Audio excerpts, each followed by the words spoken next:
Would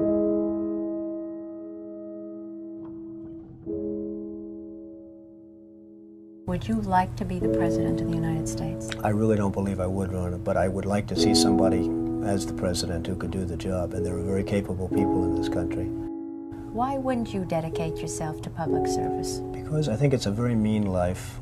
I would love and I would dedicate my life to this country, but I see it as being a mean life, and I also see it as somebody with strong views and somebody with the kind of views that are maybe a little bit unpopular, which may be right, but may be unpopular, wouldn't necessarily have a chance of getting elected against somebody with no great brain but a big smile. This sounds like political presidential talk to me, and I know people have talked to you about whether or not you want to run. Would you ever? Probably not, but I do get tired of seeing the country ripped off. Why would you not? I just don't think I really have the inclination to do it. I love what I'm doing. I really like it. Also, it doesn't pay as well. No, it doesn't. But, you know, I just probably wouldn't do it, Oprah. I probably wouldn't, but I do get tired of seeing what's happening with this country. And if it got so bad, I would never want to rule it out totally, because I really am tired of seeing what's happening with this country, how we're really making other people live like kings, and we're not. You've said, though, that if you did run for president, you believe you'd win. Well, I don't know. I think I'd win. I tell you what, I wouldn't go in to lose. I've never gone in to lose in my life. And if I did decide to do it, I think I'd be inclined, I would say that I would have a hell of a chance of winning, because I think people, I don't know how your audience feels, but I think people are tired of seeing the United States ripped off. And I can't promise you everything, but I can tell you one thing: this country would make one hell of a lot of money from those people that for 25 years have taken advantage. It wouldn't be the way it's been, believe me. But you might be classified as an Eastern Republican. Fair? Well, I guess you could say that, yes. Which means kind of a Rockefeller, Chase Manhattan Republican? I never thought of it in those terms. How do you define it? Are you a Bush Republican? No, I think I'm really, the people that I do best with are the people that drive the taxis. You know, wealthy people don't like me because I'm competing against them all the time, and they don't like me, and I like to win. The fact is, I go down the streets of New York, and the people that really like me are the taxi drivers and the workers, etc., etc. I mean, I really get a great response. Why are you a Republican? I have no idea. I mean, I am a Republican because I just believe in certain principles of the Republican Party. You have flirted with the idea of politics. Now you're here at your first national convention.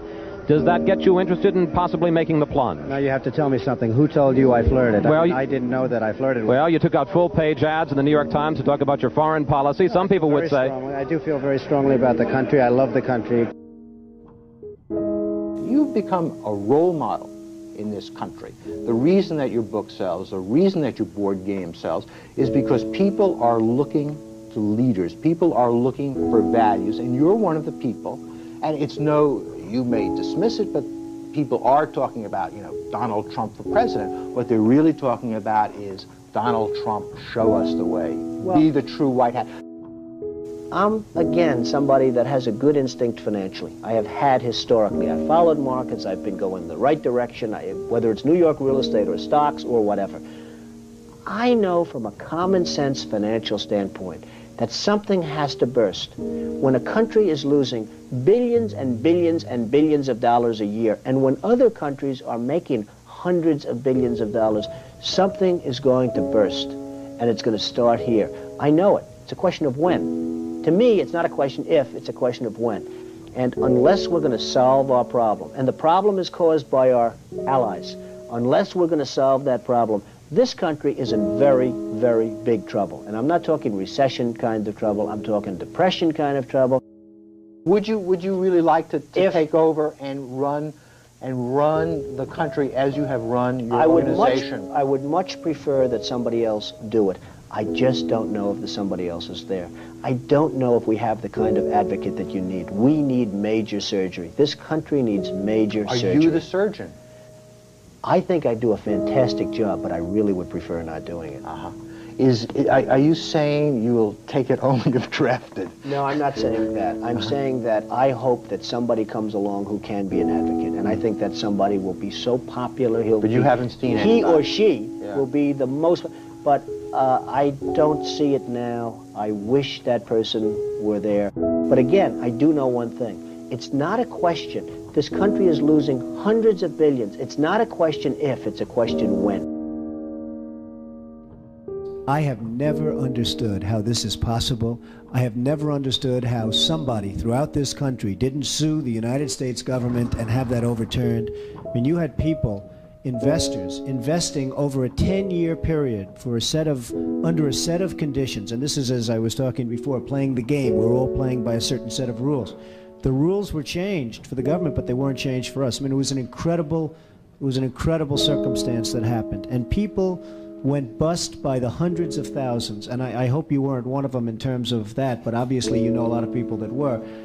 They changed the rules on taxes, and you have some incredible situations where people guaranteed personally a stream of payments to be paid over a 10-year period based on a stream of tax benefits for perhaps a very good job, like a low-income housing development. Nothing wrong with that, a very positive thing. And after 2 years, they got wiped out with the taxes, and yet they still owed all of this money.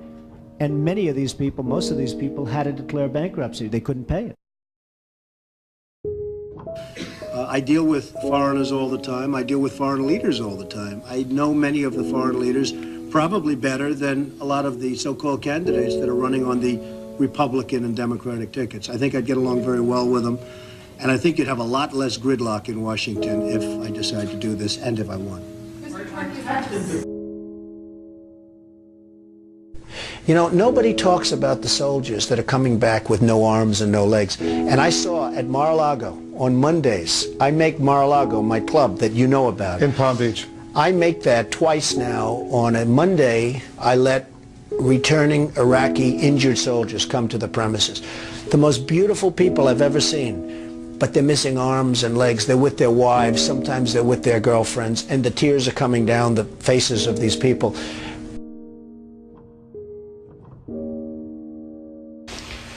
Well, I just hate what's happened to this country. We've gone to a country that's no longer respected. We're in a war that we should have never, and by the way, I'm worse than any hawk there is in terms of military and in terms of defending ourselves. But Saddam Hussein didn't knock down the World Trade Center. He had nothing to do with it. And there were no weapons of mass destruction. The other day, the head of 3M said that President Obama is anti-business. Do you get the same feeling that he does? Well, I don't know that it's anti-business or he just really doesn't know exactly what to do. And I'm afraid it probably is the second thing. I don't see him necessarily as anti-business. I think that he is not sophisticated in the ways of business. He hasn't dealt with the people that you've dealt with and that I've dealt with. I deal with China as an example a lot. It is never easy. And I've made some very big deals with the Chinese. I've come out on top. I've come out in great shape. I sell apartments to Chinese people. I get along great with them. It's not like, you know, anti-China. I just think it's ridiculous that we allow them to do what they're doing to this country with the manipulation of the currency that you write about and understand, and all of the other things that they do. And frankly, if I were them and if I could get away with it, I'd take my hat off to them, frankly. They do get away with it. And I hire companies all the time, and it's so hard for our companies to compete against Chinese companies. I mean, these companies have such an advantage, whether it's glass for a curtain wall or whether it's, and you use the term because you know what's happened, sheetrock. I mean, they used to give us sheetrock, just give it. And everybody that was unfortunate enough to use Chinese sheetrock had problems. I mean, problems like where people were dying from it. The good news, Steve, our product is much better, but with the manipulation of their currency, it's very, very, very hard for our companies to compete. But I'll certainly do whatever is necessary and however I can help, whether they want me to make speeches, whether they want me to contribute, raise money, I'll do whatever I have to do. We need somebody great as a president.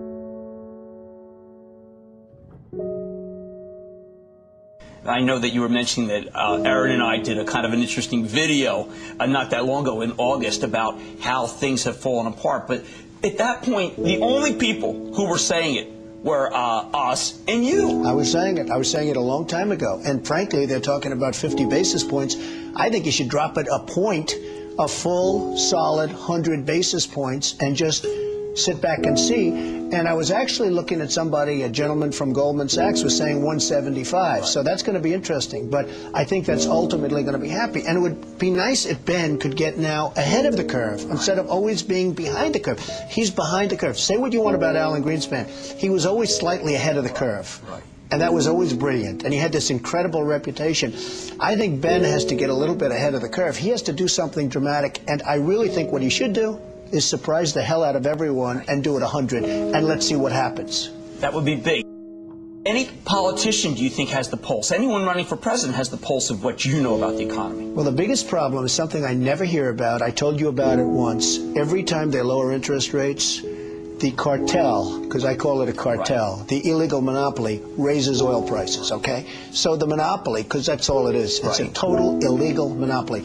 If businesses ever formed OPEC, everybody would be put in jail. Here they are, and every time a country hits oil, they're invited in to the cartel, okay? It's a disgrace. So what happens is every time interest rates go down, oil prices go up, and it's the same number. I mean, practically the same money. So they lower it, they raise it, they lower it, they raise it. Now you have oil that's close to 100, going to be over 100, and nobody in this country calls and says, get that damn oil price down. You get it down.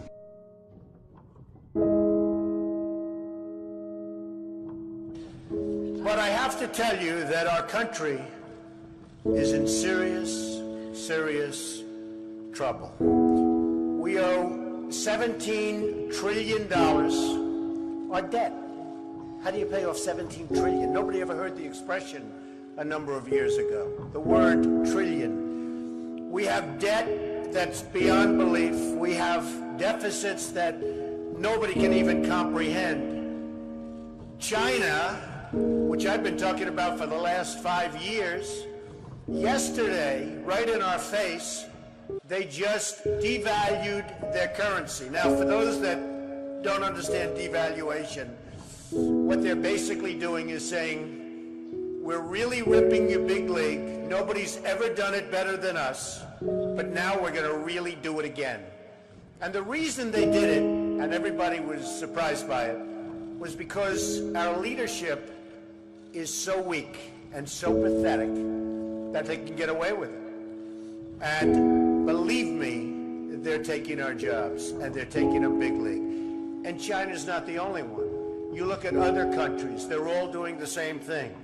They have no respect for our leader, and frankly, they have no respect any longer for our great country. And it's so simple to solve. What we need is a strong economy. What we need is jobs. Now, you hear these phony job numbers, 6.7%. The 6.7% is probably 21 or 22% real numbers. When you give up looking for a job, it's like they consider you employed. It's amazing. They changed this. You know, in the old days, if you had people that couldn't find work, they couldn't find work. Today, such a huge number.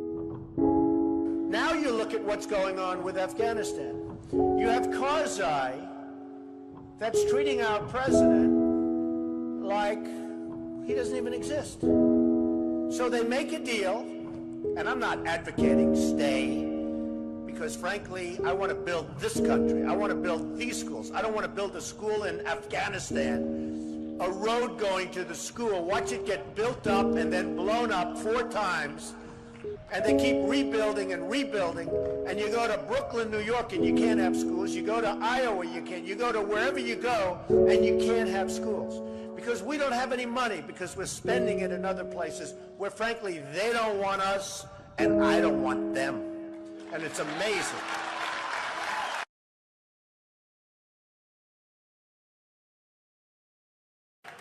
Our country is in serious trouble. We don't have victories anymore. We used to have victories, but we don't have them. When was the last time anybody saw us beating, let's say, China in a trade deal? They kill us. I beat China all the time. All the time. When did we beat Japan at anything? They send their cars over by the millions. And what do?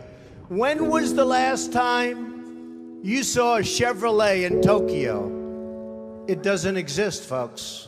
They beat us all the time. When do we beat Mexico at the border? They're laughing at us, at our stupidity. And now they're beating us economically. They are not our friend, believe me. But they're killing us economically. The U.S. has become a dumping ground for everybody else's problems. Thank you. It's true.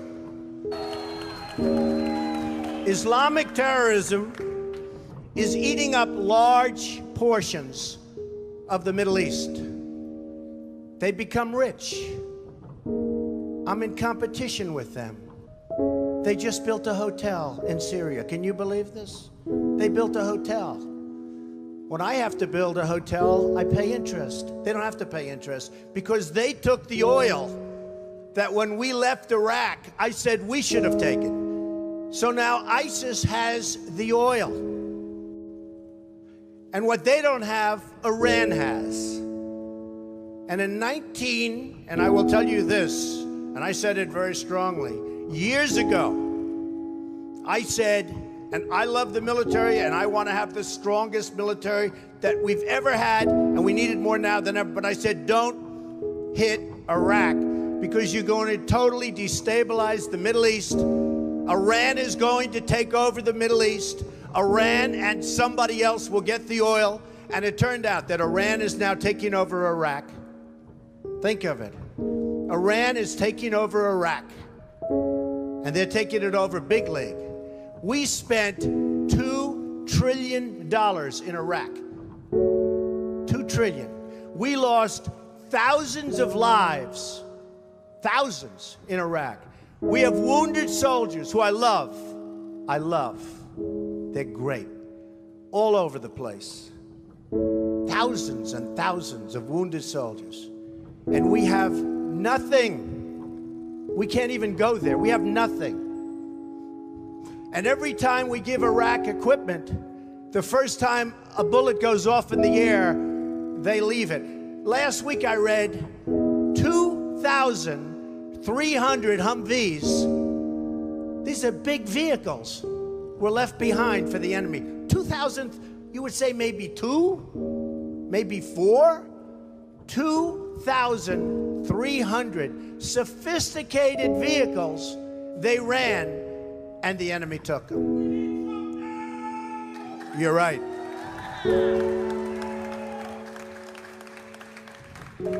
Last quarter, it was just announced, our gross domestic product, a sign of strength, right? But not for us. It was below zero. Who ever heard of this? It's never below zero. Our labor participation rate was the worst since 1978. But think of it, GDP below zero. Horrible labor participation rate.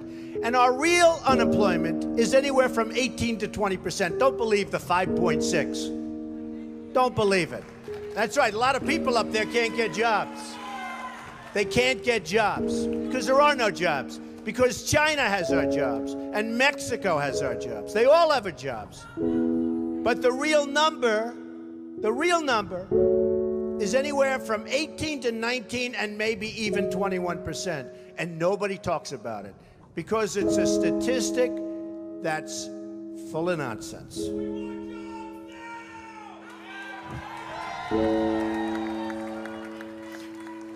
Our enemies are getting stronger and stronger by the day, and we as a country are getting weaker. Even our nuclear arsenal doesn't work. It came out recently. They have equipment that's 30 years old. They don't even know if it worked. And I thought it was horrible when it was broadcast on television, because boy, does that send signals to Putin and all of the other people that look at us and they say, that is a group of people, and that is a nation that truly has no clue. They don't know what they're doing. They don't know what they're doing. We have a disaster called the big lie, Obamacare. Obamacare. Yesterday it came out that costs are going for people up 29, 39, 49, and even 55%. And deductibles are through the roof. You have to get hit by a tractor, literally a tractor, to use it. Because the deductibles are so high, it's virtually useless. It is a disaster. And remember the $5 billion website. $5 billion we spent on a website. And to this day, it doesn't work. A $5 billion website. I have so many websites. I have them all over the place. I hire people. They do a website. It costs me $3. $5 billion website. I have so many websites. I have them all over the place. I hire people. They do a website. It costs me $3. $5 billion website.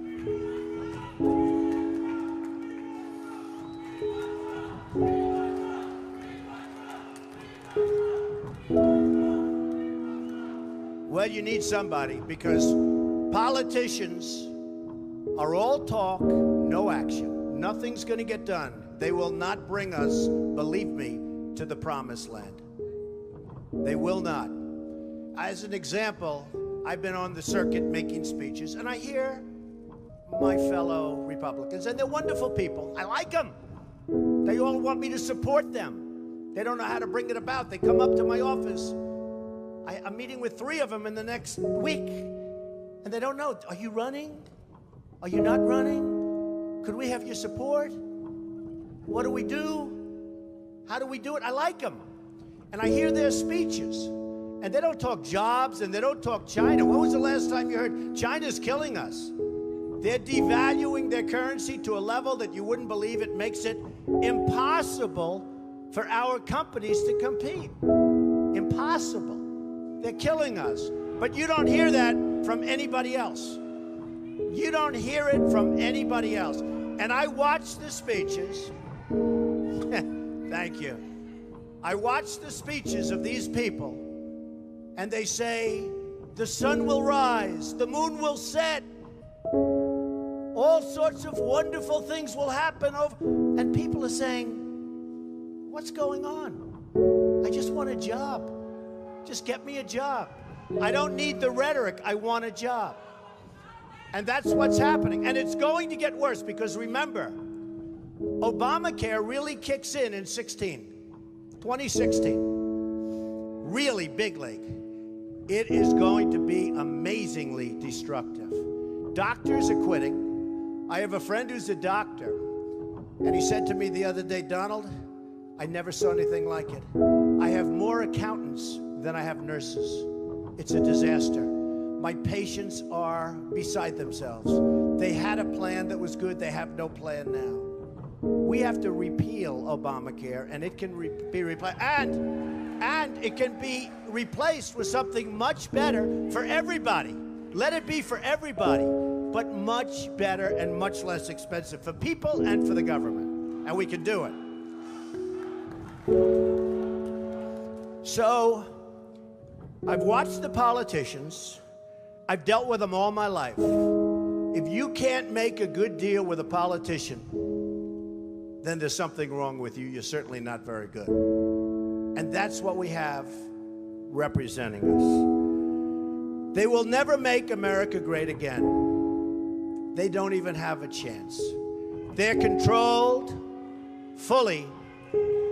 They're controlled fully by the lobbyists, by the donors, and by the special interests. Fully. They control them. Hey, I have lobbyists, I have to tell you. I have lobbyists that can produce anything for me. They're great. But you know what? It won't happen. It won't happen because we have to stop doing things for some people, but for this country, it's destroying our country. We have to stop, and it has to stop now.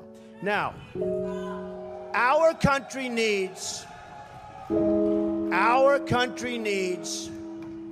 a truly great leader, and we need a truly great leader now. We need a leader that wrote The Art of the Deal. We need a leader that can bring back our jobs, can bring back our manufacturing, can bring back our military, can take care of our vets. Our vets have been abandoned.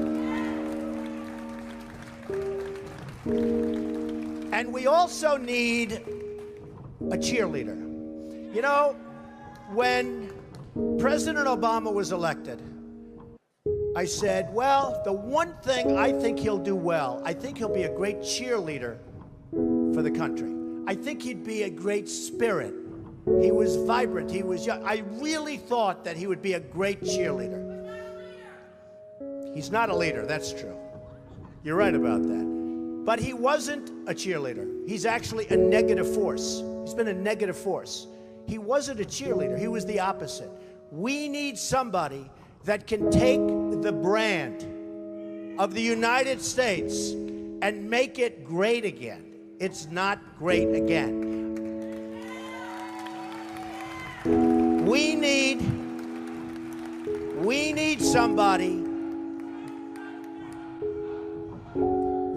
somebody that literally will take this country and make it great again. We can do that. And I will tell you, I love my life. I have a wonderful family. They're saying, Dad, you're going to do something that's going to be so tough. You know, all of my life I've heard that a truly successful person, a really, really successful person, and even modestly successful, cannot run for public office. Just can't happen. And yet that's the kind of mindset that you need to make this country great again. So, ladies and gentlemen, I am officially running for President of the United States, and we are going to make our country great again.